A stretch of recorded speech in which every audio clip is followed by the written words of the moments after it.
मेरा नाम है शाहिद इकबाल और मैं हूँ host Pakistani American creative show का। आज के एपिसोड में हम आपकी मुलाकात एक पाकिस्तान के ऐसे माहिर फैशन डिज़ाइनर से कराएंगे जिन्होंने फैशन के साथ साथ एंटरप्रेन्योर की दुनिया में भी अपनी कामयाबी के झंडे गाड़े हैं। जी हाँ, तो आइए सुनते हैं अमीर अदनान की कहानी, अमीर अदनान की ज़बानी। लेकिन अमीर ने भी यही कहा है कि आप हमारे चैनल को लाइक करना, सब्सक्राइब करना और बेल का आइकॉन दबाना ना भूलें। अच्छा, तो अमीर, आपका ये दूसरा ट्रिप है ह्यूस्टन का। पहला आपने कहा था कि 90s में आप आए थे और फिर अब कुछ मेरे ख्याल से 22-23 साल के बाद वापस आए हैं और ह्यूस्टन शहर में ही आए हैं। तो बताइए हमारी ऑडियंसेस को कि कैसा रहा आपका ये वाला ह्यूस्टन का ट्रिप। क्या अभी तक आपने देखा, क्या समझा, क्या समझ में आया आपको? जी, सबसे पहले तो शायद बहुत बहुत शुक्रिया कि आप लोगों ने मुझे यहाँ बुलाया और मेरे साथ यहाँ आके बात कर रहे हैं आप, तो मुझे बहुत अच्छा लगा यहाँ मौजूद होके। मैं ह्यूस्टन पहली दफ़ा आया था तकरीबन 20-22 साल पहले। इसी तरह कुछ लोगों ने हमें इनवाइट किया था, हम 1-2 दिन के लिए आए थे और एक एग्ज़िबिशन करके फिर हम वापस चले गए थे। उस वक्त भी मेरी कोई 50-60 लोगों से बात हुई थी या मुलाकात हुई थी एक कमरे के अंदर, और मैं उतना ही ह्यूस्टन देख सका था, बाहर कुछ ज़्यादा मेरी इंटरेक्शन नहीं हुई थी। वहाँ जो लोग मुझे मिले थे उस वक्त, वो शुरू में सेटल हो रहे थे, ह्यूस्टन आए थे। कुछ लोगों को 2-3 साल हुए थे, कुछ उसी वक्त आए थे। जानता मैं बहुत लोगों को था जो कराची से था, तो आते थे लोग। तो वो एक सेटलमेंट फेज थी लोगों की कि जो लोग आके यहाँ पे अपने आप को इस्टेब्लिश करना चाह रहे थे। आज मैं उनमें से बहुत लोगों को दोबारा मिला हूँ इस ट्रिप में, और इस ट्रिप में भी मेरे साथ अभी तक कुछ वैसे ही इत्तेफाक हुआ है कि एक होटल के कमरे में या किसी हॉल में मैं कोई 150 लोगों से मिल चुका हूँ अभी तक। उनमें से बहुत सारे वो थे जिनसे मैं 20-22 साल पहले मिला था। फ़र्क मुझे जो नज़र आया है वो ये कि वही लोग जो उस वक्त सेटल हो रहे थे, आज उनकी 8-8, 10-10 कंपनियां बन गई हैं, उनके बच्चे हो गए, बच्चों के बच्चे हो गए, शादियां हो गई। और वो बहुत खुश हैं और बहुत वेल सेटल्ड हैं। और बहुत अच्छा लगा देख के कि एक जमात पाकिस्तान की जो उधर से आई थी, वो वेल सेटल हो गई है, और इस हद तक वेल सेटल हो गई है कि उन्होंने अपनी सकाफ़त को और अपने आर्ट्स एंड क्राफ्ट को प्रमोट करने के लिए एक इंस्टीट्यूशन या एक एफर्ट शुरू कर दिए। आपका एफर्ट फॉर एग्जांपल कि ये उर्दू को प्रमोट करना या आर्ट्स एंड क्राफ्ट को प्रमोट करना, मेरे नज़र में उस वक्त होता है जब इंसान की सेटलमेंट एक उरूज तक पहुंच जाए। जिस तरह मुगलिया दौर में आर्ट्स एंड क्राफ्ट को प्रमोट किया जाता था, वो एक ज़मानत थी कि जो मुगलिया हुक्मरान थे वो प्रोग्रेस की उस उरूज तक पहुंच चुके थे कि उनको अब फिक्र नहीं थी कि अपने आप को इस्टेब्लिश कैसे कर रहे हैं। वो बेसिक नीड से बालातर होके अपने कल्चर को, अपनी जो फ़नून लतीफ़ा कह लें उसको प्रमोट करने के लिए पैसा खर्च करने लग गए थे। तो आजकल के ज़माने में रूलर्स तो नहीं हैं, मगर मैं समझता हूँ कि हर एक इंडिविजुअल अपनी ज़ात में एक रूलर है। जो एक बिजनेसमैन है या एक वेल स्टैब्लिश्ड प्रोफेशनल है, उसमें और एक हुक्मरान में कोई फ़र्क नहीं रहा। वो बड़े मुल्क को हुक्म चलाते थे उस पर, ये अपनी छोटी सी सल्तनत पे हुक्मरानी करता है, चाहे वो उसका घर हो, ऑफिस हो या छोटी सी इंस्टीट्यूशन हो, वो उसका हाकिम है। तो अगर वो अपने हुकूमत की जो पैरामीटर्स हैं उसमें आर्ट्स एंड क्राफ्ट को फ़रोग़ करने के पॉइंट तक पहुंच गया है, या फलाही काम करने के काबिल हो गया है या करना चाहता है, दूसरों को मदद करना चाहता है, तो ये एक पहली ज़मानत है कि वो उस लेवल तक पहुंच गया है कि अपने आप को इस्टेब्लिश करके अब वो दूसरों को फैज़ पहुंचाने के पॉइंट तक पहुंच गया है। So it's very heartening to see for a person who's come after so long कि अब आपकी ही जमात जो या आपके पास से आई थी, आपके शहर से आई थी, वो उस लेवल तक पहुंच चुकी है कि दूसरों को फ़ायदा पहुंचा रही है। सो ये खुशी हुई देख के कि पाकिस्तानी कम्युनिटी जो ह्यूस्टन में है, इट्स प्रोग्रेसिंग। और एक और बात मैं आपको कहूँ इस पे, जो कॉमनली मैं अक्सर ट्रैवल करता रहता हूँ, बमुकाबला बाकी शहरों के, मैंने बहुत तो नहीं देखे, एक आध देखें, वहाँ पे अभी भी मुझे ये लगा कि कुछ कम्युनिटीज़ जो पाकिस्तानी हैं वो अभी भी कुछ अर्लियर स्टेजेस पे हैं, वो सेटल हो रही हैं और अभी तक उनके रूट्स इतने इस्टेब्लिश नहीं हुए। रूट्स इस्टेब्लिश तब हो जाते हैं जब इंस्टीट्यूशन वो इस्टेब्लिश करने लग जाते हैं। और दूसरी मुझे एक बहुत अच्छी बात यहाँ की नज़र आई कि कुछ लोगों से जो मैं मिला, फॉर एग्जांपल मैं कि जिन एक हमारी बहुत अच्छी जानने वाली हैं, फ्रेंड हैं डॉक्टर शमा, यहाँ पे यहीं पे उनकी तालीम हुई, रहती हैं यहाँ पे। उनका बेटा 16 साल का है, दीन उसका नाम है। वो अमेरिकन एजुकेशन सिस्टम में भी पढ़ रहा है, स्कूलिंग बल्कि कॉलेज कर रहा है। He is very intelligent. और उसके साथ साथ आज हमने उसको पिक किया एक इस्लामिक स्कूल से, ईमान सेंटर से। तो वो इस्लामिक स्टडीज़ भी साथ साथ पढ़ रहा है और जो अमेरिकन सिस्टम है, जो नॉर्मल एजुकेशन है, वो भी ले रहा है साथ में। और उसके साथ साथ सिर्फ वो नहीं, वहाँ बहुत सारे बच्चे ऐसे हैं जो दोनों चीज़ें पैरेलल चला रहे हैं। तो ये एक और अच्छी मुझे एक पॉइंट पिक किया मैंने कि जो लोग आज से मेरे ख्याल में शायद 40 साल 30 साल पहले आए थे, वो काफ़ी हद तक अपनी आइडेंटिटी को मिटा के इस कल्चर में ब्लेंड इन होना चाहते थे। बट आज की जो जनरेशन है वो ब्लेंड इन तो हो चुकी है, मगर अपनी आइडेंटिटी को रिक्रिएट कर रही है, जो कि मैंने अब देखा, which is a very heartening thing to see. मैं एक कंप्लीटली एक्सटर्नल ऑब्जर्वर हूँ, मेरा ना किसी ग्रुप से ताल्लुक है, ना मैं लोगों को जानता हूँ यहाँ पे ज़्यादा। आज भी मैं वही 150 लोगों से मिलके जो मैं ओपिनियन कायम कर रहा हूँ, जो मैंने पहले 50 लोगों से मिलके ओपिनियन कायम की थी, उसी को कंपैरिजन कर सकता हूँ। बट आज मैं ये देख रहा हूँ कि हमारी जो सेकंड और थर्ड जनरेशन कह लें, जिन साहिबा की मैं बात कर रहा हूँ, उनके पेरेंट्स आए थे यहाँ पे, they are Houstonians and she was raised here. And फिर उनकी जो औलाद है, अब वो they are completely American. But उसके साथ साथ वो जब मिलते हैं तो अस्सलाम वालेकुम बोलते हैं, अल्हम्दुलिल्लाह बोलते हैं, माशाल्लाह बोलते हैं, नमाज भी पढ़ते हैं, कानों में हेडफोन्स भी लगे हुए होते हैं, हुडी भी पहने हुए होते हैं। आप ये नहीं कह सकते दे आर नॉट अमेरिकन्स, ना फंडामेंटलिस्ट हैं, बट वो एक फ्यूजन जनरेशन है, which is such a pleasure to see. क्योंकि वो उन्होंने अपनी सकाफत को बगैर देखे हुए अडॉप्ट किया है कहीं से। जिस तरह आप लोग उर्दू को फ़रोग़ दे रहे हैं यहाँ पे उन लोगों को जिनको उर्दू के बारे में कुछ नहीं मालूम, वो उन्होंने ना कभी उर्दू सुनी, ना कभी बोली, ना उर्दू का उनको कोई एक्सपोजर रहा है। आप और मैं तो चले जानते हैं, हम बड़े हुए हैं उस माहौल में, मगर जो आपके बच्चे हैं यहाँ पे, उनको तो वो माहौल नहीं मिलेगा। तो वो माहौल कहाँ से आएगा? आप लोगों की एफर्ट से, आप लोगों की जद्दोजहद से आप उनको रिकनेक्ट कराएंगे अपने पास्ट से। एंड मैं समझता हूँ कि वो लोग जो अपने रूट से कनेक्टेड हैं और अपनी पास्ट से कनेक्टेड है and they proud of it, वही सक्सेसफुल होंगे। क्योंकि क़यामत के दिन भी आपकी माँ के नाम से आप पहचाने जाएंगे, आपकी शक्ल सूरत से नहीं, या आप उस वक्त क्या बने हुए नहीं, तो वो क्या है, अपने रूट से पहचाने जाएंगे ना आप। तो आपकी रूट जो हैं वो आपके पास से जुदा नहीं हो सकती, ना करने की ज़रूरत है। और मुझे खुशी इस बात की है कि 2-3 डेकेड्स पहले जो लोग थे वो अपनी रूट्स को मिटाना चाहते थे, वो काले अंग्रेज बनना चाहते थे, उनको वो अमेरिकनाइज एक्सेंट में बोलना चाहते थे, वो कहते थे हमें हैं थोड़े से होंगे, but the good part is कि चले वो तो हैं, but the good part is कि there is a noticeable community जो कि वो नहीं है, जो वो नहीं उनके बजाय, मतलब बावजूद इसके कि वो 2-3 दहाइयों से यहाँ पे मौजूद हैं, फिर भी उनकी उर्दू साफ है, उनके बच्चे उर्दू बोल रहे हैं, उनके बच्चे दीनी तालीम हासिल कर रहे हैं, उनकी सखावत उनके हाथ से गई नहीं है, और सब कुछ पूरे कंप्लीट अमेरिकन होने के बावजूद वो पाकिस्तानी भी हैं। और उनको देख के मैं ये नहीं कह सकता कि ये पाकिस्तानी एलियंस हैं, या जो ABCD बोलते थे ना कंफ्यूज लोग, अमेरिकन बॉर्न कंफ्यूज देसीज, वो नहीं रहे। वो अमेरिकन बॉर्न ज़रूर हैं, बट वो कंफ्यूज देसीज नहीं हैं। वो they are very much aware कि क्या हो रहा है वहाँ पे। और ये मुझे एक बहुत छोटी कम्युनिटी से मैं मिला हूँ अभी तक, and this child that I am talking about, मैं उसकी बात कर रहा हूँ कि उसको देख के मुझे बड़ी खुशी हुई। 16 साल का है, मगर उसकी जो अवेयरनेस है वो बहुत स्ट्रांग है, अफिनिटी बहुत स्ट्रांग है, और उस जैसे जितने उनके दोस्त हैं या उसके आगे पीछे की जनरेशन है, वो चाहते हैं कि वो पाकिस्तान से एसोसिएटेड रहे, उनका राब्ता ना टूटे, वो धागा जो है जुड़ा हुआ रहे। बेशक उन्होंने नहीं देखा हुआ, मगर वो मालूम करके रखते हैं कि हम कौन हैं, अपनी पहचान को बरकरार रखते हैं अपने साथ, which is so heartening to see. I can tell you, ये जो इस ट्रिप से जो मैं एक खुशी वापस लेके जा रहा हूँ, वो यही है कि आई एम ग्लैड कि एक हमारा जो रूट है, हमारी जो सीड है, वो चाहे दुनिया के किसी कोने में जाके गिरे, पौधा वही उगेगा जो वो ओरिजिनली है, वो पौधा बदल नहीं सकता।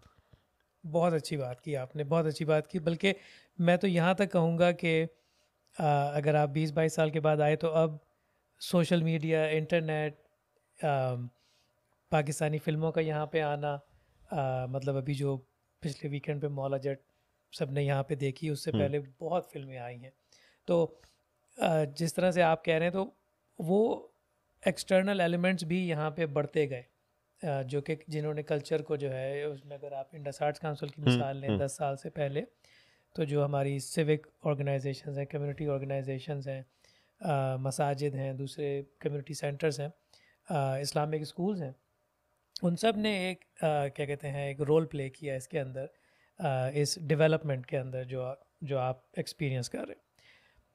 अच्छा, तो ये बताइए कि आप मशहूर ज़्यादा अपने फ़ैशन डिज़ाइन काम की तरफ से ज़्यादा हैं, अमीर अदनान ब्रांड की तरफ से ज़्यादा हैं, ना कि जो आपकी अपनी एंटरप्रेन्योरियल क्या कहते हैं स्पिरिट है। तो आई थिंक बहुत सारी ऑडियंसेस, इवन हमारी ऑडियंसेस भी आपको आपके मलबूसात के हवाले से ज़्यादा जानते हैं।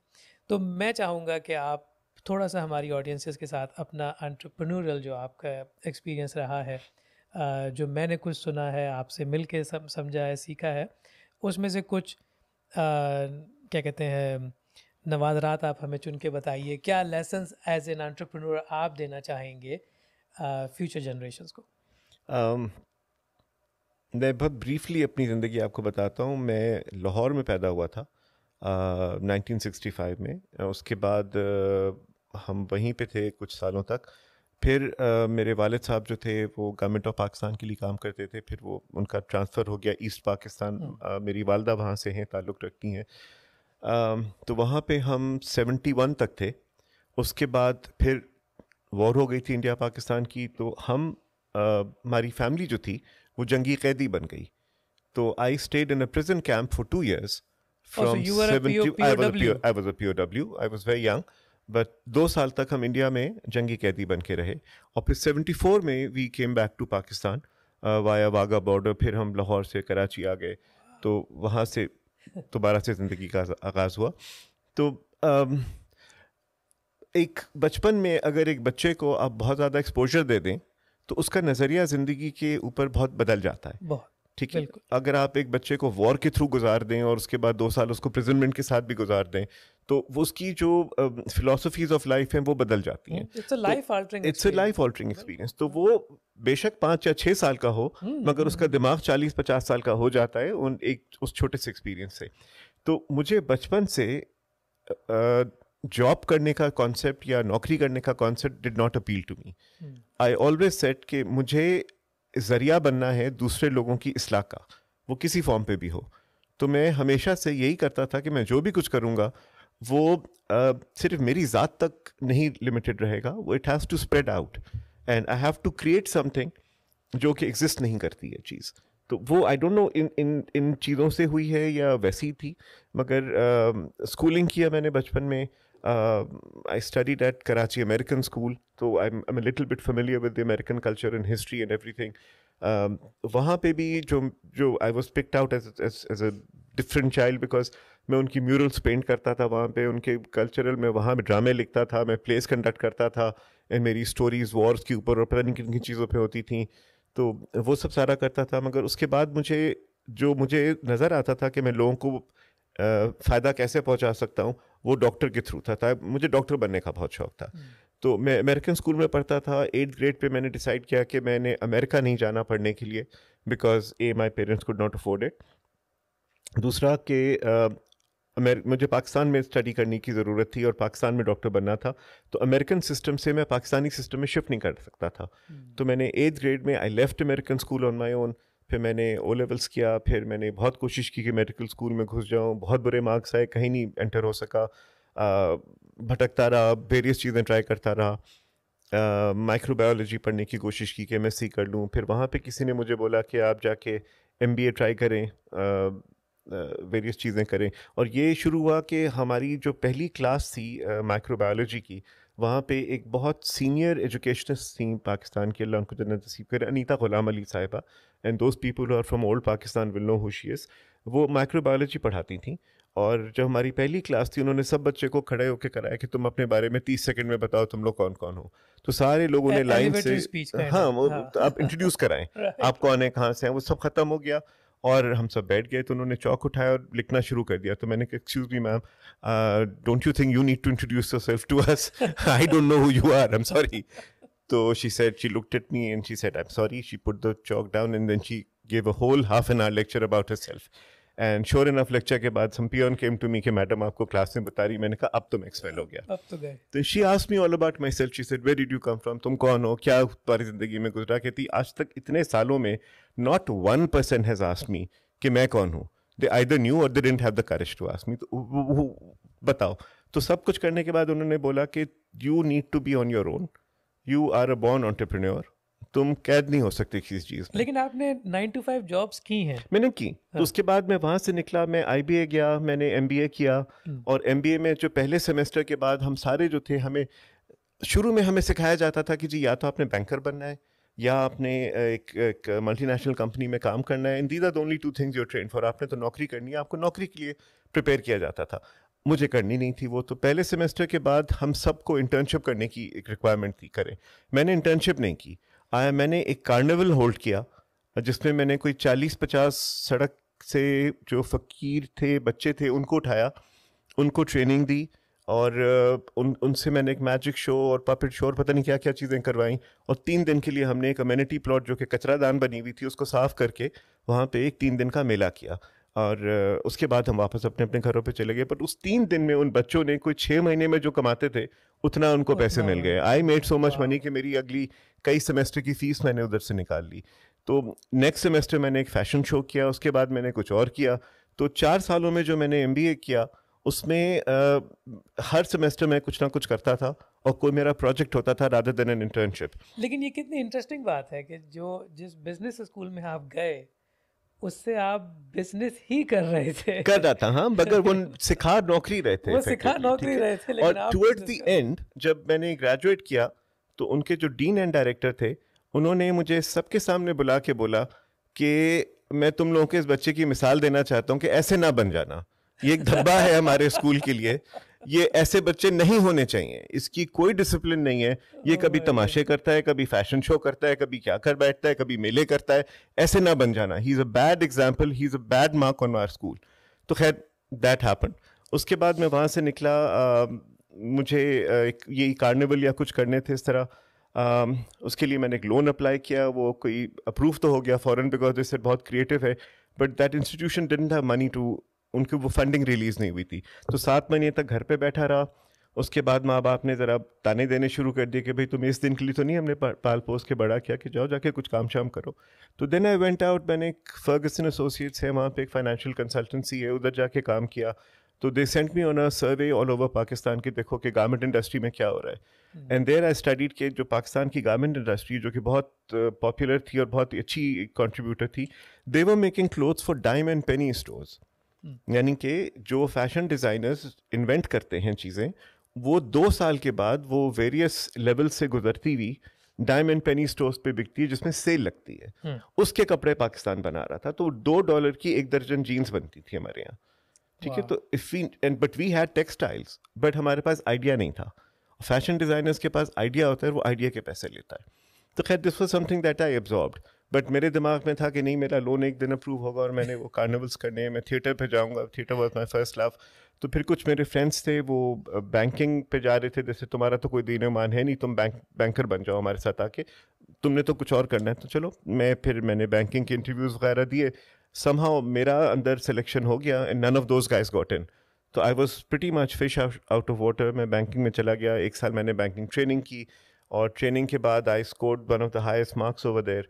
बट वहाँ पे जो टॉप लेवल होते थे उनको भेजते थे London for training, second batch को भेजते थे ऑस्ट्रेलिया, और जो सबसे बुरे होते थे वो इंडिया जाते थे ट्रेनिंग के लिए, ठीक है। तो मुझे उन्होंने इंडिया भेजा है, I was pretty pissed off कि भाई मुझे इंडिया क्यों भेज रहे हो, कि भाई आई डिड सो वेल कि व्हाटएवर द रीजंस वर। खैर तो I ended up in India. वहाँ पे मद्रास पे मैं कोई सड़कों पे फिर रहा था, तो मैंने एक टाई देखी, मद्रास कॉटन चेक की बनी हुई थी वो, एंड तो I bought that and I said कि दैट्स वंडरफुल, मैं रोज़ एक टाई पहनता हूँ, और एक बैंकर के लिए आपके पास 4 कलर के कपड़े होते हैं, खाकी, black, blue, dark brown, grey, और इसी पे आपकी ज़िंदगी गुजरती है, तो आपके सेल्फ एक्सप्रेशन सिर्फ एक टाई के ज़रिए हो सकता है। तो I said I can make a tie too. अब ये कॉटन चेक की टाई बनी है तो मैं तो फिर बहुत कुछ बना सकता हूँ। तो जिस रात में वापस आया, रास्ते में रुक के मैंने एक 32 रुपये गज का एक कपड़ा ख़रीदा from a market, it was very nice print. रात को चुपके से एक अब्बू की टाई निकाली, उसको उधेड़ा, and I learn how it was made. रात भर बैठ के टाई सी खुद अपने हाथों से, और उसके बाद अगले दिन पहन के बैंक चला गया। तो सब ने बोला कि जी ये तो बहुत खूबसूरत टाई है, तुमने कहाँ से ख़रीदी? मैंने कहा मैंने खुद बनाई है। तो they laughed at me, some people abused me कि भाई तुम तो बैंकर हो, तुमने कहाँ से बनाई? मैंने कहा कल एक और बनाता हूँ। तो घर गया, अम्मी की एक पुरानी साड़ी थी, उसको काटा, उससे एक और टाई बना दी, तो वो पहन के गया, वो लोगों ने और अप्रिशिएट की। तो एवरी डे सुबह में एक टाई पहन के जाता, दोपहर को खाने पे घर आता, एक और टाई पहन के चला जाता। तो 1 महीने तक लोगों ने मुझे अपने फ़ोन नंबर्स देने शुरू कर दिए कि भाई अगर तुम बेचना चाहो तो we would love to buy those ties. मैंने इस वक्त तक मेरी 2 साल की जॉब हो चुकी थी, मैंने 10,000 रुपये सेव किए थे, और मेरी ख्वाहिश थी कि मुझे लंदन नहीं भेजा था, मैंने तो लंदन जाके देखना है। तो 10,000 का टिकट आता था लंदन का, तो आई टुक दैट 10,000 1 मंथ वेकेशन। अब तो 10,000 का कुछ कुछ नहीं नहीं आता आता, मेरी टाई भी नहीं आती शायद। तो I went to the travel agent and मैंने कहा कि मैं टिकट लेके लंदन जाऊंगा। तो वहाँ दरवाजे पे एक पोस्टर लगा हुआ था, गो लिव योर ड्रीम्स। वो कोई मालदीव्स में कोई वेकेशन बेच रहे थे। तो I said this poster is talking to me. मैं अपने जर्नी में भूल गया था कि मैं तो एक एंटरप्रेन्योर बनना चाहता था, मेरा तो ख्वाब अपना कुछ क्रिएट करने का था, मैं कहाँ जॉब वॉब में फंस गया हूँ। तो मैंने कहा ये मुझे याद दिला रहा है। मैंने कहा मेरे हाथ में 10,000 है, मेरे हाथ में एक प्रोडक्ट है जिसकी डिमांड है, मैं इसको क्यों नहीं कन्वर्ट करता? तो उस 1 महीने में मैंने अपने घर बैठ के उस 10,000 से 300 टाइयाँ बनाई खुद से, कुछ हैंड पेंट की, कुछ सी, कुछ क्या किया। और उसके बाद on my last day of vacation मैंने एक एग्जीबिशन होल्ड की, और सुबह 11 बजे वो एग्जीबिशन शुरू हुई, शाम के 5 बजे ख़त्म हो गई। मेरी सारी 300 टाइयाँ बिक चुकी थी। I booked orders for something like 1500 ties. I made I don't know how much money, and you know उस जमाने में तो वो लोड्स, मतलब it's too much for me. Too much. तो उसके बाद फिर मैं बैंक चला गया, एंड देन आई रियलाइज कि भाई जो मेरे कस्टमर्स थे, बैंक के लोग थे, उन्होंने टाई पहननी शुरू कर दी। और एक अजीब सी चीज़ होती थी, मैं एक 2 कमरों के अपार्टमेंट पे रहता था। जब मैं शाम को वापस आता था घर पे, तो मेरे घर के बाहर एक लाइन थी लोगों की, और वो कोई फाइनेंस सेक्रेटरी होता था, कोई मैनेजर होता था किसी कंपनी का, कि बताओ तुमने रात को कौन सी टाई बनाई।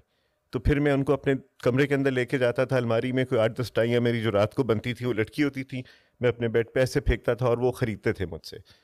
और एंड दैट वाज इट, कि वो मेरे हाथ में कैश आ जाता था, and next day I would go back to the bank. फिर निकल के शाम को मैं कपड़े ढूंढता था, वो करता था।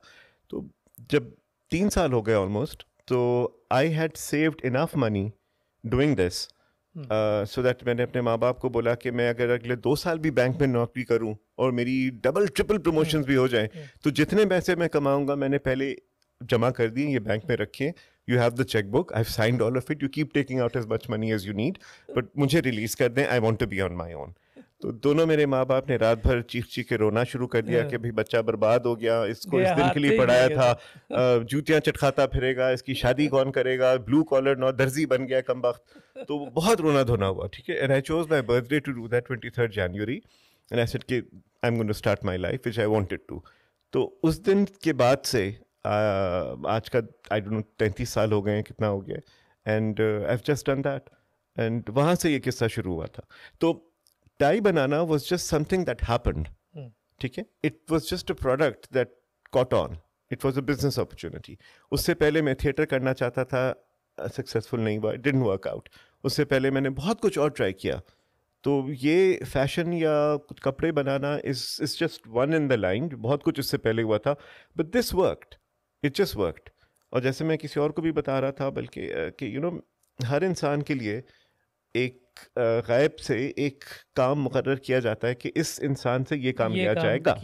वो मेरी मेहनत या मेरी चाहत या मेरी अक्लमंदी, उसमें कोई हाथ दखल अंदाज नहीं होती, उसमें उसका कोई काम नहीं है। ख्वाहिश थी कि मैं लोगों को फ़ायदा पहुंचाऊं या कोई ऐसी चीज़ करूं जो पहले नहीं है। वो मेडिसिन के थ्रू था, नहीं हुआ। थिएटर के थ्रू मैंने करना चाहा, नहीं हुआ। अब इन दोनों से फैशन का कोई ताल्लुक नहीं है। मैं बीच में जानवरों का डॉक्टर भी बनना चाहता था, वो भी नहीं बना। मैं क्या एंड अप किया, मैंने फैशन डिज़ाइनिंग में आ गया। People like me, I am not a qualified और train fashion designer, but I can create things very well. अल्लाह का करम है किस तरह से उन्होंने करवा दिया, तो ये मेरे लिए शायद रखा हुआ था। बट इस पूरे इसमें मैं अपने आप को, even today I do not call my self a fashion designer, I call my self an entrepreneur. अगर मैं फैशन डिज़ाइनिंग की टाइयाँ नहीं बना रहा होता तो शायद मैं फ़ोन बना रहा कुछ होता, और बना रहे मैं होते। कुछ हाँ, और बना रहा ये होता। तो एक बहाना तो था वो तो एक basically। बहाना था। बिल्कुल अब बिल्कुल। इसमें अल्लाह ने इज्जत देनी थी, इसमें अल्लाह ने कामयाब करना था, और इससे लोगों के जरिए में कुछ, मेरे थ्रू कुछ करना था, तो वो हो गया। I take no credit in that, I just take credit to the point कि that I was always well intentioned, that is about it. But बाकी हुआ क्या रास्ते में, तो वो है। तो वो जो आप बता रहे हैं कि लोग मलबूसात से मुझे जानते हैं, वो सही है, क्योंकि that is one thing that got famous. Right. But apart from that I consider my self an entrepreneur and someone जो कि कुछ तख्लीक करना चाहता है, वो कुछ भी हो जाए। बहुत बहुत इंस्पायरिंग आपकी ये जो कहानी है, उसमें बहुत सारे लेसन्स हैं आई थिंक। और यही अगर मैं इस तरह से पूछूं कि उसी IBA ने जिसने कहा था कि ये तो काला धब्बा अच्छा। है हमारे लिए, आई थिंक मैंने कहीं यूट्यूब पे आपका एक उसी इंस्टीट्यूट में इंटरव्यू भी देखा है। I wanted to tell you that कि उन्हीं साहब ने, हमारे डीन एंड डायरेक्टर होते थे डॉक्टर अब्दुल वहाब साहब, लवली पर्सन, उन्होंने IBA बहुत सालों के बाद एक गेस्ट स्पीकर मुझे बुलाया, और पूरी यूनिवर्सिटी सामने बैठी हुई थी, एंड ही सेड कि इनको देखो, and this is what you should be. And I thanked him for everything. पूरी मेरी जिंदगी की कहानी सुनने के बाद I thanked him and I appreciated that. But I said, I reminded him of the same thing, that you're the same person who told me, सबको बुला के आपने बोला था ऐसे मत बनना कभी। तो just to realize कि don't teach people to be servants. Teach them to be entrepreneurs. उनके दिमाग खोलें, बंद मत करें, उनको गुलामी का लेसन ना दें, उनको तख्लीक का लेसन दें। हाँ, कि वो अगर क्रिएटिविटी जो है ना, क्रिएटिविटी को कब ना करें, बिल्कुल, उसको उनको कब ये ना ना बोलें कि तुम तो बने नहीं थे नौकरी करने के लिए। नहीं बना था, गुड। सही बात। तो मेरी तरह और भी बहुत लोग हैं जो नौकरी करने के लिए नहीं बने, मैं उनको प्रमोट करें। आमतौर पे ना हम आई थिंक जो पाकिस्तान से जो खबरें आती हैं या हम सोशल मीडिया पे या दूसरी चीज़ों में जो देखते हैं, वो यही देखते हैं कि हर कोई जॉब ढूंढ रहा है पाकिस्तान में। जॉब क्रिएट कौन करेगा? फिर वही तो बात है ना कि भाई आप उस इकोनॉमी को सिर्फ एक वर्किंग इकोनॉमी क्यों सोच रहे हैं? आप उसको एक क्रिएटिव इकोनॉमी क्यों नहीं सोच सकते? आप उसको एक एंटरप्रेन्योर इकोनॉमी क्यों नहीं सोच सकते? आई थिंक उन सब के अमेरिका में आपको भी अंदाज़ा है, अमीर और दूसरी दुनिया में भी, वो एंटरप्रेन्योर्स ही थे। किसी ने मैकडोनल्ड का बर्गर बनाया था तो एंटरप्रेन्योर्स थे ना, इतने लोगों को जॉब मिली ना। एग्जैक्टली। जब मैंने काम शुरू किया था, I started on my own, फिर मैंने लोगों को हायर किया, फिर एक टाइम पे I had hundreds of people working for me. Then I told all my people के देखो, मैं चाहता हूँ कि आप खुद एंटरप्रेन्योर्स बन जाएं, आप कब तक मेरे लिए काम करेंगे, और मैं कितनी बड़ी कंपनी बनाऊंगा। तो मैंने अपने सारे वर्कर्स को बहुत कोशिश की कि वो एंटरप्रेन्योर्स बन जाएं, किसी ने मेरी बात नहीं मानी। दे वर इनसिक्योर कि भाई ये निकाल देंगे हमें, ये चाहते हैं कि भाई हमसे करके सस्ते लोग ले लें, तो छोड़ना नहीं चाहते थे। फिर एक मेरा वर्कर था जो पैंटें सीता था, ठीक है, उसको फालिज का अटैक हुआ while he was on job, तो 6 महीने तक ही वाज पैरालाइज्ड, ठीक है, ही हैड अ स्ट्रोक।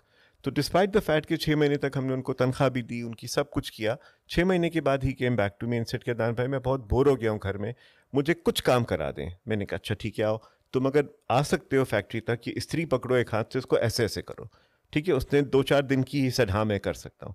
मैंने कहा ठीक है, अब now you can not stitch, but तुम आता तो है ना तुम्हें काम, तुम्हारे अंदर 5 लोग थे, वो 5 लोग अपने साथ लो, ये अपनी ग्रेचुटी पकड़ो, उन सब की भी ग्रेचुटी लो, और ये सारी मशीनें लेके जाओ ऑन ईजी टर्म्स, और तुम मेरे पहले एंटरप्रेन्योर बन जाओ, और तुम मुझे वेस्ट कोट सी के दो, ठीक है। And he didn't have a choice, so he said okay I will do it, because खुद तो सी नहीं सकता था। उसने शुरू किया, उसकी तनख्वाह 15,000 रुपए थी।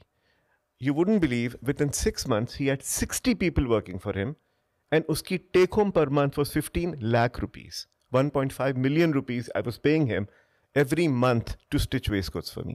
उसको 6 महीने में मैंने एग्जाम्पल बना के, मेरे पास वो 600 कुछ जो लोग थे, उन सबको एग्री करवाया कि भाई जाओ अपनी इंस्टीट्यूशंस खोलो। तो अब मेरे पास, I don't have a single tailor, I do not have a single machine, I do not produce anything. अब वही जो लोग थे they were converted into 16 different units, उन्होंने 16 फैक्ट्रियाँ खोली अपनी अपनी, दे आर ओनर्स। ना वो मेरे साथ बाउंड है ना मैं उनके साथ बाउंड हूँ, I was just the first person के जो काम कराए, मगर दे आर ओपन, वो किसी के लिए भी काम कर सकते हैं और मैं भी किसी और के लिए काम कर सकता हूँ। But today I could safely say I have thousands of people working towards making our products. और मेरी I just have 25 people in my office, 35 aiming to go into 25। हम खुद कुछ भी नहीं करते, but we create and organise and manage everything. तो उससे क्या हुआ कि जो एक शैकल था कि लोगों को नौकरी से मैंने आज़ाद किया, मैं खुद आज़ाद हुआ पहले, जितने लोग मेरे साथ काम करते थे उनको भी हमने आज़ाद कर दिया कि जाओ जाके खुद क्रिएट करो, बड़े हो। उनमें से कुछ जो कर सकते थे वो हंड्रेड्स ऑफ कैपेसिटी पे चले गए, उनकी बड़ी बड़ी यूनिट्स बन गई। ऐसे ही इकोनॉमीज बिल्ड होती है। ऑफ कोर्स, और मैं भी लिबरेट हुआ। अगर मेरे जन में होता कि नहीं मैं काम कराऊंगा, मैं अपने सुपरविजन में कराऊंगा, तो ना मैं उनको बड़ा होने देता ना मैं खुद बड़ा होता। तो अमीर ये बताइए कि यही वाली टेम्पलेट, बिजनेस डेवलपमेंट कह लें कि एंटरप्रेन्योर टेम्पलेट जो है, आप कपड़ों के अलावा किसी और प्रोडक्ट या आइडिया के ऊपर भी लगा रहे हैं? जी लगा चुका हूँ। हमने पहले एक ब्रांड निकाला अमीर अदनान, फिर माय वाइफ जॉइन मी, तो उन्होंने एक फंकेशिया एक ब्रांड निकाला ऑन अ सिमिलर टेम्पलेट। फिर उन्होंने हुमा अदनान निकाला विच केटर्स टू ब्राइडल्स। अब my daughter is gone into it and she is taken out another label called Pareesheh and it is for empowered women, it's just liberating them in a different direction. फिर हमने Amir Adnan fragrances निकाली, we have 24 fragrances, और these are named after the famous destinations of Pakistan like Hunza, Skardu, Swat, Margala. Fabulous. It's amazing. And जो भी वो smells हैं वो उस एरिया की जो फीलिंग है, जो कैफियत है, जैसे कि मैं जब पहली दफ़ा मैंने स्कर्दू लैंड किया तो I saw K2 on my left and I landed into this white airport and I got this ठंडी ठंडी हवा मेरे आके लगी मुंह पे, और बहुत फ्रेश फीलिंग हुई। एंड आई फेल्ट सॉलिट्यूड कि मैं एक तन्हा इंसान हूँ पूरी दुनिया में, एंड मुझे इंट्रोस्पेक्शन का मौका मिलता है देखने के लिए कि इतने बड़े दुनिया में I'm just a speck, and that opened up my mind a lot. तो वो जो कैफियत थी उसको एक स्मेल में ट्रांसलेट किया, and that is the Skardu smell. If you apply it, it takes you into a realm of solitude, intense introspection. Hunza जब मैं गया था वहाँ पे एक लेक बनी है एटाबाद जो एक लैंडस्लाइड से क्रिएट हुई थी, it's got crystal blue water, उसमें हम वाटर स्कीइंग कर रहे थे। तो द एड्रेनलिन के आप एक एडवेंचर में जा रहे हैं, वो जिंदगी पे एक मेरी भी मुसीबत बनी हुई थी क्योंकि मैं कैमरे से रिकॉर्ड कर रहा था, मेरी बेगम जो थी वो वाटर जेट चला रही थी और फ्रोजन पानी था अंदर और दूर दूर तक कोई लाइफ गार्ड नहीं था। तो उस पर जो एक एड्रेनलिन पूछती ना एडवेंचर, उसकी जो स्विमिंग आती है, हाँ आती है भैया, बट लेकिन उस पानी में कौन स्विम करेगा? वो जो था ना, और खासतौर पे बेगम चला रही है और वो पहाड़ की तरफ सीधा जा रही है विदाउट थिंकिंग, फिर एकदम से शार्प टर्न करके कहीं और चल गई। खैर we both had a great time. वहां से हुंजा हमारा पहला परफ्यूम डेवलप हुआ। It is coloured in the same aqua colour उसका है, and the smell is like full of adventure. Perfume का यही क्या कहते हैं आइडिया है, तो फिर am I correct to say कि कोई किसी परफ्यूम का नाम ह्यूस्टन भी होगा? क्यों नहीं अच्छा, बट ह्यूस्टन नहीं होना चाहिए, it should B Pakistani version of Houston, so that would. अच्छा, ये बताइए, आपकी एक ब्रांड अवामी भी है? जी, अवामी भी है। अवामी ब्रांड के बारे में थोड़ा सा बताइए। ओके, अवामी बेसिकली स्टार्टेड ऑफ, क्योंकि मुझे ये लफ्ज़ बहुत अच्छा लगा। आई नो, अवामी का मकसद ये है कि हमारी शनाख्त, हमारी पहचान अवाम है। बिल्कुल। कोई भी इंसान जो ऊपर की तरफ तरक्की करना चाहता है उसकी रूट्स अवाम के साथ जॉइंड इन होना बहुत ज़रूरी है। अगर आप लोकल मदरसों में पढ़े हैं, अगर आप सड़कों पे चले हैं, आपने ढाबों के खाने खाए हैं, आपने लोगों के साथ फुटपाथ पे बैठ के वक्त गुजारा है, आपने रातें उनके साथ उनके घरों में जाके गुजारी हैं। लाइक मैंने माउंटेन्स पे बहुत मैंने ट्रैवल किया है, मैं जा के उनके साथ रहता था, उनकी स्टोरीज़ लिखता था।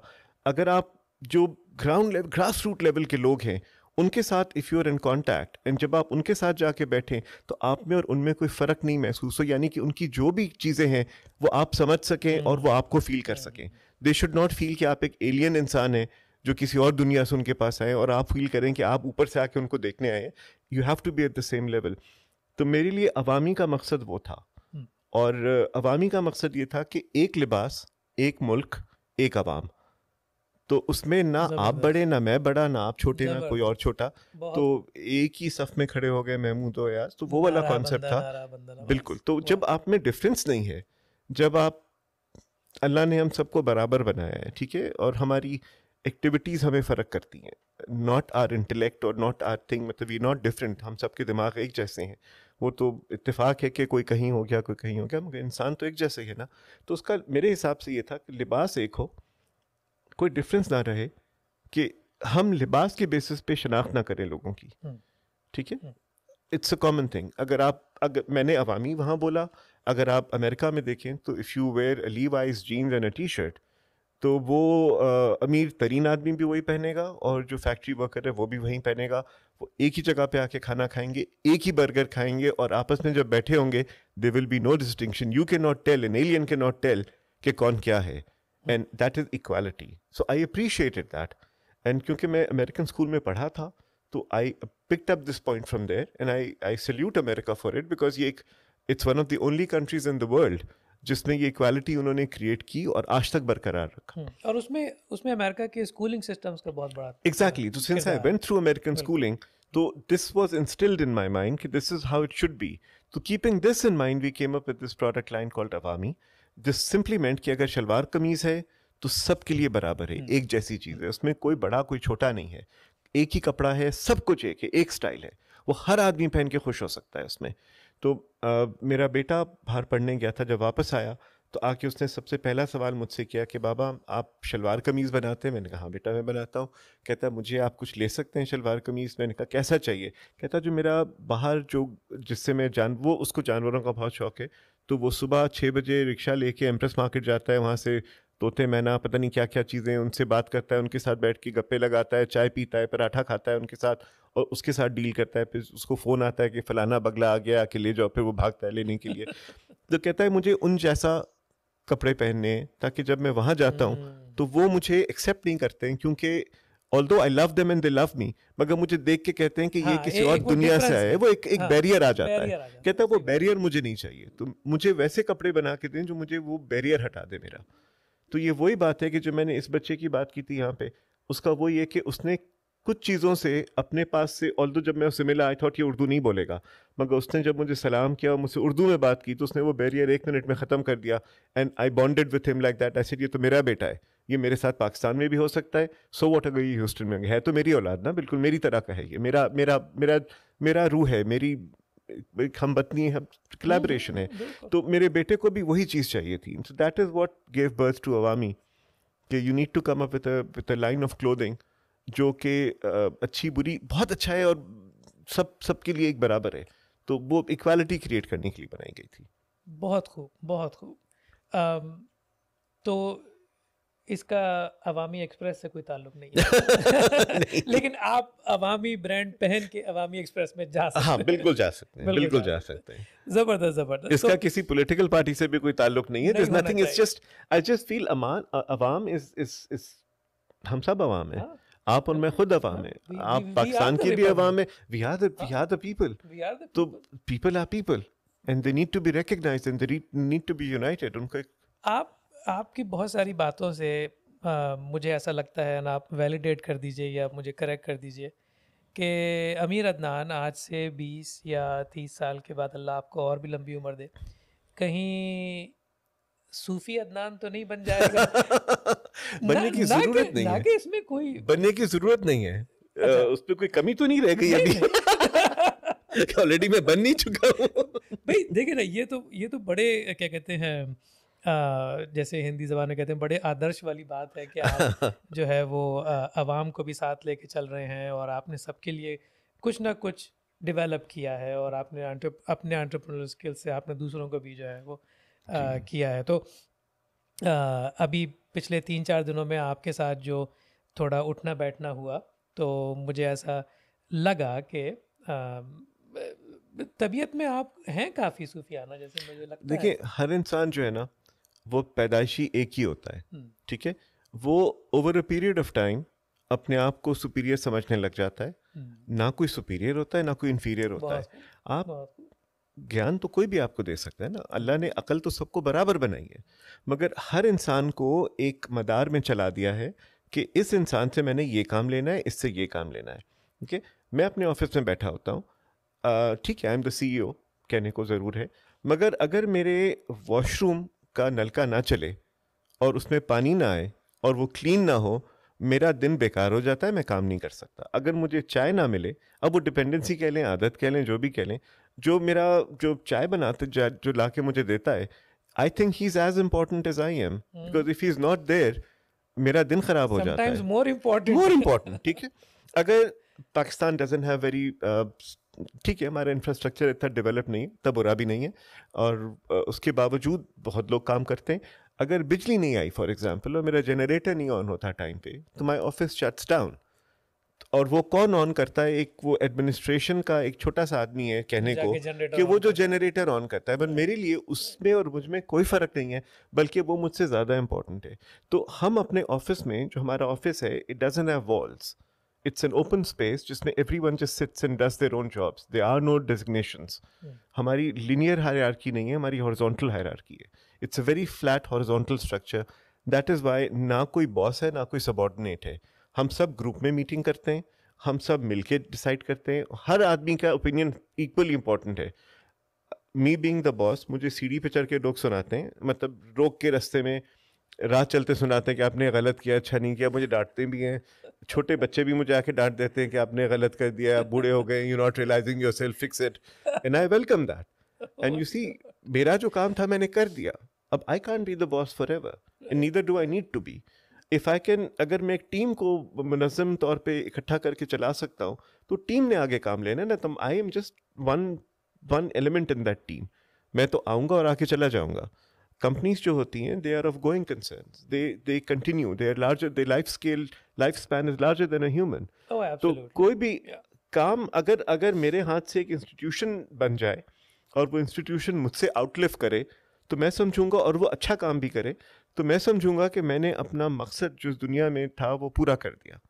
सो that is very important. And another thing is, when I run a company, I feel कि when my daughter became 18 and she wanted to come to America for studies, तो मैंने उनको बोला कि बेटा, तुमने सारी तालीम तो ले ली, तुम थोड़ी सी बुक्स वगैरह ले जाओ रिलीजन की, तो इट विल हेल्प यू। तो हम एक बड़ी सी लाइब्रेरी में गए, एंड वहाँ जाके हमने बहुत सारी चीज़ें उठानी शुरू की उसके लिए। तो शी सेड ओके, मुझे दे दें। तो मैं एक बुक पढ़ रहा था, उसमें था कि क़यामत के दिन जब सवानेज़े पे सूरज होगा, बहुत ज़्यादा धूप होगी, सबका हिसाब किताब होगा, तो सिर्फ अर्श के नीचे साया होगा और कोई साया नहीं होगा।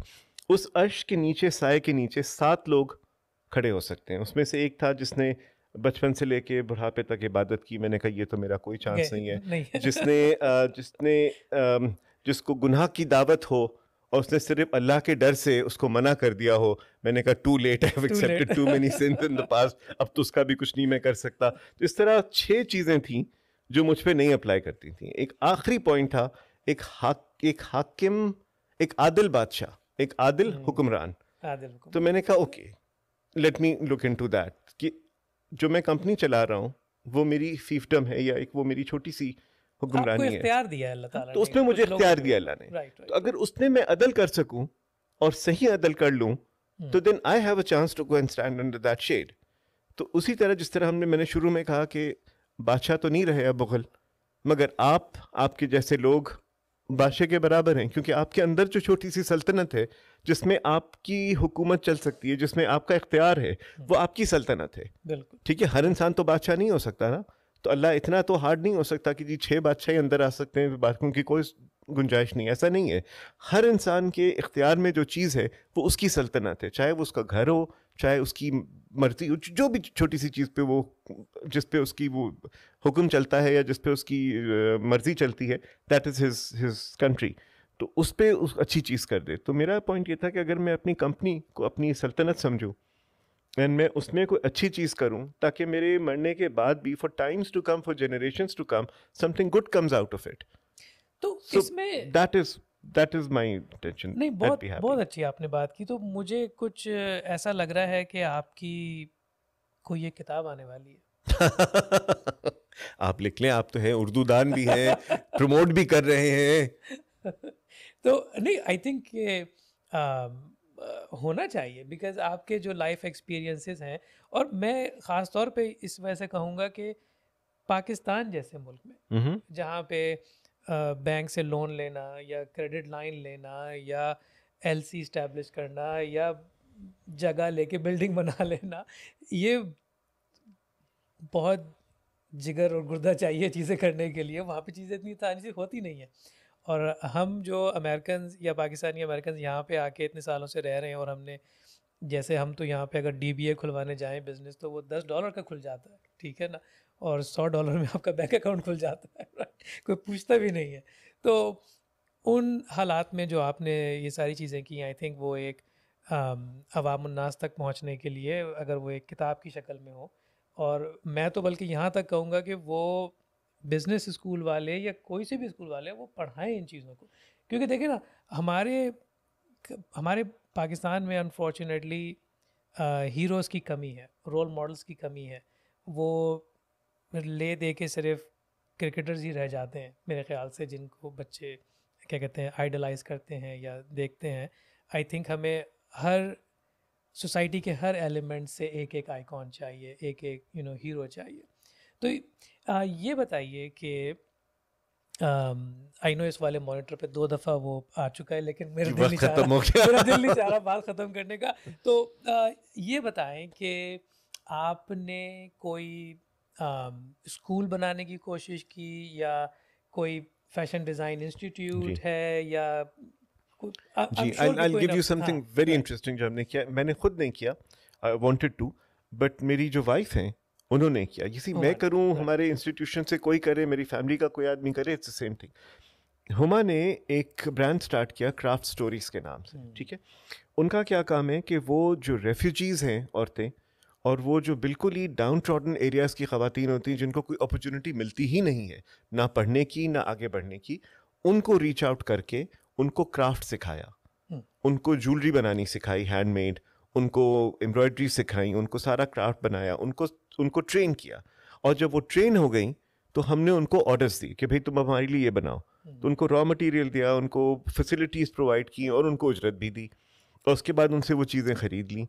अब उनको सिखा के छोड़ देना is death for them, because on their own वो तो ना किसी मार्केट पहुंच सकती, ना सामान ले सकती, वो एंटरप्रेन्योर नहीं बन सकती, उनकी फैसिलिटीज़ ही नहीं है। तो हम क्या करते हैं कि स्पेशली हुमा क्या करती हैं कि वो रीच आउट करके उनके साथ काम करती हैं, उनकी ज्वेलरी बनवाती हैं, वो ला के फिर जैसे कि ह्यूस्टन में अब वो आई हुई हैं, तो उनकी रेफ्यूजी औरतें जो हैं, वो जो अफ़गानिस्तान से हैं, कुछ सीरिया से हैं, कुछ यमन से हैं, और बहुत सारी लोग इंटरनली पाकिस्तान से लगे। हुंजा में एक बहुत बड़ी कम्युनिटी है औरतों की, एक जगह का नाम है गिज़र वैली। वहाँ पे औरतों का suicide rate is one of the highest in the world. And वो क्यों सुसाइड करती हैं? Because they very well educated, but उनके जो मेल काउंटर पार्ट्स हैं वहाँ पे वो इतना एजुकेशन नहीं लेते। तो उनकी शादियां जब होती हैं तो they get into a miserable relationship. तो वो शादी ना करने के डर से या उनको फोर्स मैरिज से बचने के लिए वो पहाड़ों से कूद के खुदकुशी कर लेती हैं। तो we are specially working with those people and we have been supported by Aga Khan foundation. Thanks to so much for them, क्योंकि उन्होंने उन औरतों को आइडेंटिफाई किया, उनको कराची तक हमारे पास लेकर आए, हमसे ट्रेनिंग दिलवाई, उनको वहाँ ले जाके उनके लिए एक इंस्टीट्यूशन का इंतज़ाम किया। अब हम उनको ऑर्डर्स दे रहे हैं, वो हमें बना के चीज़ें प्रोवाइड करते हैं, we pay them for it and we turn them into our garments, and उसमें हम इनकॉर्पोरेट करते हैं, फिर हम अपनी दुकानों में उसको सेल करते हैं। तो हम उनके रेगुलर बायर्स बन गए हैं। तो जब ये 2 साल तक उनकी इनकम रेगुलर होगी तो उनमें एम्पावरमेंट आ जाएगी। अब वो डिपेंडेंट नहीं है कि कोई उनको कमा के देगा। दे लिबरेटेड, दे मॉडर्नाइज वुमेन, उनके बैंक अकाउंट्स खुले हुए हैं, वो कंप्यूटर से हमसे बातें करती हैं, उनसे हम व्हाट्सएप पे कम्युनिकेट कर रहे हैं, डिज़ाइंस कंप्यूटर के थ्रू जाते हैं, वहाँ से बन के सैम्पल्स कोरियर के थ्रू आते हैं, यहाँ से अप्रूव होते हैं, इम्प्रूवमेंट्स आती हैं, and it's a great experience. तो ज़रूरी नहीं कि आप स्कूल खोलें ट्रेडिशनल फॉर्म पे। वो लोग जो एजुकेशन के टाइम से गुजर चुके हैं, जो अब अलिफ बे पेते नहीं सकते पढ़ना, या उनको आप कंप्यूटर नहीं सिखा सकते, उनको आप क्राफ्ट सिखा सकते हैं। विजन तो हर इंसान का है ना, ठीक है। जब अल्लाह ने मुझ जैसे एक नाअहल इंसान से ये काम ले लिया, तो अल्लाह किसी से कुछ भी काम ले सकता है। तो उनके पास भी तो क्रिएटिविटी है। उन औरतों ने ऐसी हसीन चीज़ें बनाई हैं कि नॉट टेल यू। जो हुमा अपना शो यहाँ लेकर आई है, उनकी ब्राइडल कपड़े, उनकी ब्राइडल ज्वेलरी और उनकी बहुत सारी चीज़ें जो आपने फैशन शो में भी देखा था, उसमें ज़्यादातर चीज़ें इन ख़वातीन के हाथों से बनी हुई हैं। उसमें कोई ना कोई कंट्रीब्यूशन इन ख़वातीन का है। And you can not believe कि ये ऐसा है। हुमा ने पेरिस में शो किया और इंटरनेशनल रनवेज में वो लेके जाती हैं इन चीज़ों को, हमारी सारी शॉप्स में वो सेल होती हैं। और इस जो हम उनको, आई कैन नॉट से कि इसका इतना फीसद वहाँ जाता है, because it doesn't work like that. They need to be employed. उनको आप रेगुलर काम देते हैं, उनको तनख्वाही नहीं दे, work on piece rate basis कि इतने पीस बनाओ, इतने हमसे पैसे लो। उससे वो डिसिप्लिन में आती हैं, उनको मोटिवेशन आता है, and they want to go better and better and better. तो फिर हम उनको जा के ट्रेनिंग देते हैं, उनको अपग्रेड करते हैं। तो हाँ, बिल्कुल हम ये चीज़ कर रहे हैं। और हमारे जितने वर्कर्स भी हैं, हमारी ऑब्जेक्टिव ये होता है कि उनको बेहतर टेक्निक सिखाएं, बेहतर उनको एजुकेशन दें।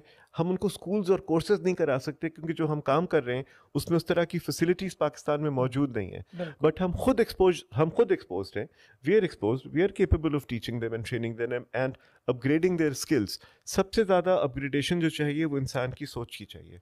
जिस तरह मैंने कहा कि वो एक जिसको स्ट्रोक हो गया था, वो एक तनख्वाह, उससे सारी ज़िंदगी नौकरी की थी, और उसकी ज़िंदगी ख़त्म हो गई, अब मैं काम नहीं कर सकता तो मैं मर गया, मेरे बच्चे कौन कैसे पलेंगे, ये चलो कंपनी मुझे तनख्वाह दे रही, मैं कब तक देगी। उसका एंटरप्रेन्योर बनना, 60 लोगों को एम्प्लॉय करना, 15,000 से 15 लाख तक इनकम को लेके जाना, दिस इज एक एजुकेशन ही हुई ना, उसकी सोच को बदला। Practical education. जब उसकी सोच बदली, उसको देखते हुए पूरी फैक्ट्री जो थी वो सब एंटरप्रेन्योर्स बन गए। So I don't have an institution, but आपकी जो अपनी एक इंस्टीट्यूशन है, that itself is an example. जो मेरी कंपनी है, use that as an example for my own self, not for others, not proving a point to anyone else. सबसे पहली जो आप जिस तरह तबलीग होती है, जो कहते हैं कि जो तबलीग करो, तो वो उससे फ़ायदा क्या होता है? जब आप अपने मुंह से कुछ बोलते हैं तो सबसे पहली आवाज़ किसके पास जाती है, किसके कान में? आपके अपने कान में। सबसे पहला दिल जो लरसता है वो कौन सा है? आपका अपना दिल लरसता है। कौन सी आंख सबसे पहले रोती है? आपकी अपनी आंख। ठीक है, तो आपके मुंह से निकली हुई बात आपके कानों से गुजरती हुई आपके दिल में जाके असर करती है, जिससे आपकी आंख से पानी निकल आता है। तो जब ये फंक्शन हो जाता है, इसका मतलब है आपने अपने आप को तबलीग कर लिया, आपने अपने आप को प्रीचिंग कर लिया, आपने अपने आप को एजुकेट कर लिया। बाकियों को फायदा बाद में पहुंचता है। अगर ये हो गया तो इट्स एन ऑटोमेटिक प्रोसेस, बाकियों को खुद ब खुद हो गया। It's like fission reaction. तो आपने फिजन जब क्रिएट कर लिया, अपने दिल को खोल लिया, अपनी आंखें खोल लिया, आपकी आंख से पानी आ गया, तो इसका मतलब है आपकी आंख, आपका ये दिमाग रोशन हो गया। तो you created that fission environment. तो आगे वो जो एटॉमिक रिएक्शन है, it's an automatic thing, I don't need to work on it. तो सबसे पहले तो मुझे अपने आप पे काम करने की ज़रूरत है। अगर मैं जिसको मैं चाहता हूँ कि जो दूसरा काम करे या गवर्नमेंट करे, अगर वो काम मैं बजाते खुद अपने ऊपर कर सकता हूँ, अपने इर्द गिर्द के लोगों पे कर सकता हूँ, तो I think my success is that. And if I can continue doing that, और अपने जो नियर बाय लोग हैं उन पे मैं ये चीज़ इंस्टिल कर सकता हूँ, even after my death. I don't need to be a hero, I don't even need to be written about. मेरे नाम पे किताब छप भी जाएगी तो मुझे क्या फ़र्क पड़ेगा उससे। अगर मेरी सिखाई हुई चीज़ें, या अगर अल्लाह ने मेरे हाथ से ये काम ले लिया और लोगों को ये बात मुझसे आगे पहुंच गई और वो एक सिलसिला आगे चल गया, so the true recognition is the happiness that I will get. कि जो मैंने बचपन में मैं दुआ करता था कि मैं एक ज़रिया बनूं दूसरों को फैज़ पहुंचाने के लिए, वो किसी फॉर्म पे भी हो जाए, it doesn't matter what form. उसके लिए ना रिकग्निशन की ज़रूरत है, उसके लिए ना आपको नोबेल प्राइज़ चाहिए, ना आपको सर्टिफिकेट चाहिए, ना आपको कोई टाइटल चाहिए, ना किताब चाहिए, ना आपकी मूर्ति बनी होनी चाहिए, ना आपके नाम पे कोई तख्ती लगी हो। It makes no difference on that, because once you gone, nothing comes with you. Absolutely. So what you goes come with you? empty-handed and you go empty-handed. You go empty-handed, but what goes with you is the satisfaction. Right. The time I spent here, did I do a good job? Did I have fun? And fun is that when you close your eyes and you sleep, you feel कि मज़ा आ गया यार, आज मज़ा आया, आज ये अच्छी चीज़ हुई, सुबह उठने का दिल कर रहा है। अगर मैं ना भी उठूँ तो I wouldn't feel bad कि मैंने यार रह गया, ये करना था, ये नहीं किया, या मैं किसी को फ़ायदा पहुंचा सकता था। एंड आई थिंक सबसे बड़ी खुशी जो इंसान अपने आप को पहुंचा सकता है ना, वो दूसरे को खुश करके पहुंचा सकता है। अगर मेरी इतनी सी भी हरकत से आपको कोई खुशी पहुंच जाए, या आपको कोई फ़ायज़ पहुंच जाए या फ़ायदा हो जाए, उससे बड़ी खुशी मेरे दिल में नहीं हो सकती। वो मकसद पूरा हो जाता है। वो मेरा मकसद पूरा हो जाता है। मैं मोटा तंदुरुस्त होकर सो जाता हूँ, मगर अगर मैं खुद को खुश करने लग जाऊँ विदाउट रियलाइजिंग कि मेरी खुशी किसी और से मुंसलिक है, ऑन इट्स ओन में खुश हो नहीं सकता। इंसान खुद खुश नहीं हो सकता। आंख अपने आप को देख नहीं सकती जब तक आईना सामने ना हो। तो आईना कौन है? दूसरा इंसान, जिसको आप जितना आप खुद खुश होना चाहते हैं, अगर आपके नज़र में दूसरा इंसान खुश हो गया, चाहे वो आपके बच्चे हों, आपके एम्प्लॉयज़ हों, आपके दोस्त हों, कोई भी हो, दुनिया का कोई इंसान हो, उसको आपने खुश कर दिया, तो बेसिकली आपने अपनी खुशी का अक्स उसकी खुशी में देख लिया। And that is the only way you will see your happiness. But some of us, I also at times cannot see that, cannot understand that. I feel कि नहीं, मुझे खुश होना ज़रूरी है, मेरे पेट में चीज़ें जाना ज़रूरी है, मुझे पहनना ज़रूरी है, मुझे अच्छी गाड़ी चलाना ज़रूरी है. बुरा नहीं है, बिल्कुल चलाओ, बेहतरीन चीज़ें चलाओ, but make sure that the other person around you are happy, happier than you are. If they are happier than me, if my employees are happier than me, if everybody in my house is happier than me, not just people, animals, everything that's around me, everything I'm involved with or I'm a part of, if that is better than me, because of me, I think I've lived my purpose in this world. And that is what would make me a happy person. Absolutely. I think hats off to you, अमीर, के आप इतना बड़ा दिल और इतना बड़ा जिगर रखते हैं. और मैं यहाँ तक भी कहने से हिचकिचाऊँगा नहीं कि आप जैसे लोग वाकई पाकिस्तान की वो उम्मीद है कि जो लोग इकॉनमी में कंट्रीब्यूट कर रहे हैं, एजुकेशन में कंट्रीब्यूट कर रहे हैं, और मोर देन दैट सेल्फलेसली कर रहे हैं. क्योंकि एटलीस्ट जो दूसरी कमर्शियल इकोनॉमीज़ हैं या क्या कहते हैं कैपिटलिस्टिक सोसाइटीज़ हैं, वहाँ पे तो बहुत सारे लोग इस पॉइंट तक बिलियनियर बन जाते हैं, ठीक है ना. और वो फिर एक अलग डिस्कशन शुरू हो जाती है उन सोसाइटीज़ में.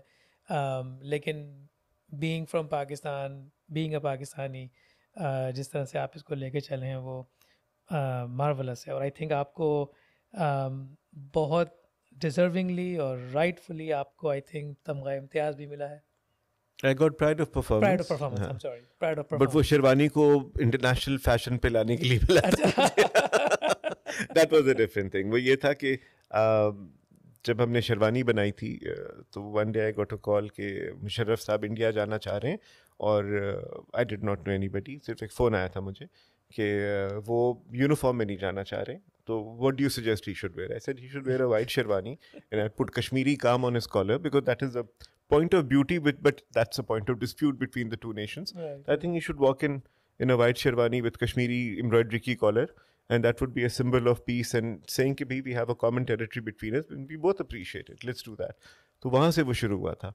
तो खैर whatever happened, and years later जब वाजपेयी साहब वापस आए पाकिस्तान उनके invitation पे, he was in the aircraft, and वहाँ से I got a call from Mr. Shaukat Aziz that I got surprised. मैं खाना खा रहा था बैठ के दोपहर को कि I have Mr. Vajpayee sitting with me on the aircraft and he's just landed, and I asked him कि what is it that I can get for you from Pakistan, and he said उस लड़के ने जो मुशर्रफ की शेरवानी बनाई थी मुझे उसकी एक शेरवानी चाहिए, तो can you get on to the next flight and come here, he wants to meet you. तो we got on to the next flight, we went and met him, and बहुत अच्छी उनसे एक मुलाकात रही. तो we made a sherwani for him, and because of that recognition that a sherwani got, Mr. Musharraf got voted as one of the top 10 best dressed people in the world that year, and they used that picture of his in that white sherwani. So that took एक शेरवानी जो कि हम भूल चुके थे, और हर शादी पे या हर स्पेशल ओकेजन पे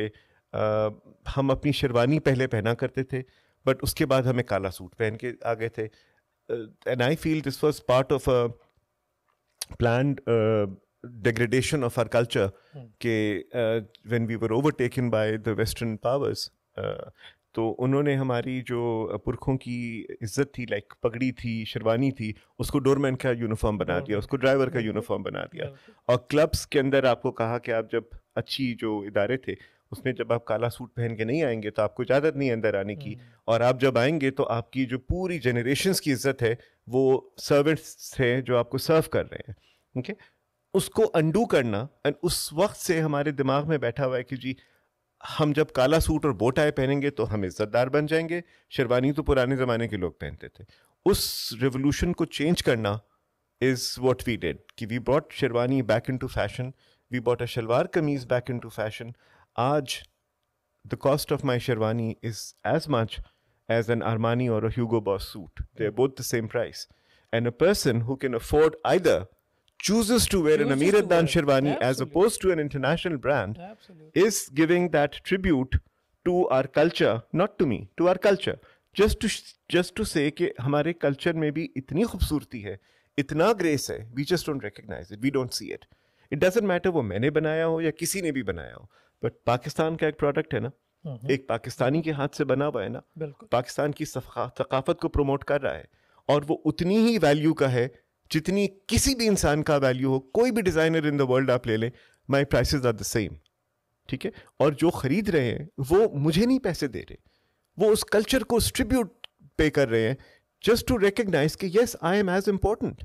You know, different, any other culture in the world is not better than mine. Mine is just as good or better. And if I personally don't recognize it, तो और कौन recognize करेगा? अगर मैं अपने आप को इज्जत नहीं दूंगा तो आप थोड़ी मुझे इज्जत देंगे। तो बहुत सही बात, ये जो मेरी छोटी सी contribution थी, just to realize this and make others realize it, I was given pride of performance for that, for making Sherwani an international fashion garment, and for giving Pakistani fashion that recognition on the global platform that it is just as good as any other thing in the world and better. So basically it's a tribute to Pakistani culture. हमारी सकाफत को promote करना हुआ ना, कहने के लिए कि भाई we are just as good. बिल्कुल बिल्कुल। तो ये था उसका। Oh my God, this unbelievable. I think मेरे ख्याल से ये तो रिकॉर्डिंग ख़त्म हो गई है या नहीं ख़त्म हुई, अभी नहीं ख़त्म कर देंगे इससे पहले कि वो लाइट्स ऑफ कर इससे करेंगे लाइट खोल दे। नहीं अमीर, बहुत मज़ा आया आपसे बात करके, और कसम से दिल नहीं चाह रहा कि ये कन्वर्सेशन ख़त्म हो। Pleasure being here. लेकिन ये कि कहते वो क्या ज़माने के तकाज़े हैं जिनको मलूज़े खातिर रखना है, तो और आई थिंक आपको भी कहीं जाना है तो लेकिन डेफिनेटली इस कन्वर्सेशन को मैं तो चाहूँगा कि हम और भी कंटिन्यू करें, maybe part 2, maybe part 3, maybe इंशाल्लाह। और wish you all the best, wish all the best to Huma and Pareesheh, और आपकी सारी ब्रांड्स और आपकी सारी लाइंस को जो है बहुत बहुत मुबारकबाद और दिली नेक ख्वाहिशात। और आप अमेरिका आते रहें, मिलते रहें, और यहाँ की जो हमारी कम्युनिटी है वो इन चीज़ों को देखती रहे, यही हम सबकी दुआ भी है। आमीन। और इंशाल्लाह ये काम होता रहेगा इंशाल्लाह। ज़बरदस्त। थैंक यू सो मच, बहुत बहुत शुक्रिया आपका। Thank you. लेकिन अमीर ने भी यही कहा है कि आप हमारे चैनल को लाइक करना, सब्सक्राइब करना और बेल का आइकॉन दबाना ना भूलें।